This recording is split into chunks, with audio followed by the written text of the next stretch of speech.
Ciao, nome e cognome. Ciao, Paola Carta. Attività.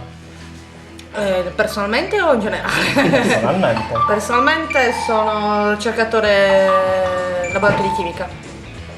Se io ti dico la parola omofobia, tu cosa mi rispondi? Ignoranza, penso che sia fondamentalmente un problema di non conoscenza della realtà delle persone omosessuali e transessuali, quindi veramente solo una questione di conoscenza, per questo che si fa la manifestazione fondamentalmente.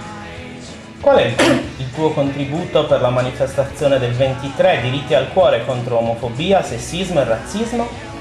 Faccio parte attiva dell'organizzazione, per cui sono assolutamente in pieno svolgimento della manifestazione, convinta del fatto che sarà una bellissima manifestazione, divertente per tutti. Dove andrai in vacanza dopo la manifestazione, vista la stanchezza? Chiuderò solo con questa parte del MOS e me ne andrò al mare, niente di più, ecco. Grazie.